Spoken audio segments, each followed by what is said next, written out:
Para naman sa ating politika balita nitong nakaraang midterm election, may 31 napiling bagong uupo sa Kongreso. Pero siyempre bago umupo ang mga ito, nararapat lamang na may alam sila sa kanilang dapat gampanan bilang isang mambabatas. Kaya't ano nga bang hakbang dapat nilang gawin bago sila sumabak sa kanilang tungkulin? Balita mo kami, Ruby Stereso. Pinasok nila ang politika. Para sa kanila, mas makakatulong ang pagiging representante sa Kamara para makatulong sa kanilang mga kababayan sa kanilang distrito. At ito naman ang inaasahan sa kanila ng mga nagtiwala at bumoto sa kanila.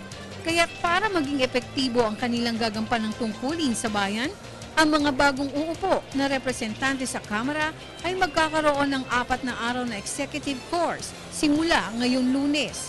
Dito ay i-orient sila tungkol sa kanilang mga duties and responsibilities.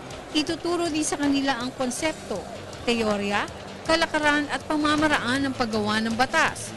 Ipapaunawa rin sa kanila ang proseso ng lehislatura at tamang pakikipagrelasyon at etiketa sa pakikikuha at pakikipag-usap sa kanilang mga kasamahan sa Kamara, executive agencies, sa mga civil society organizations, international development agencies at sa kanilang mga constituents.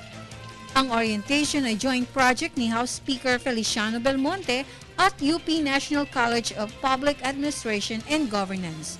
Ngayong araw gaganapin ang mga lectures at discussions sa UP Diliman at sa mga susunod na araw ay sa Andaya Hall na ng Batasang Pambansa Complex.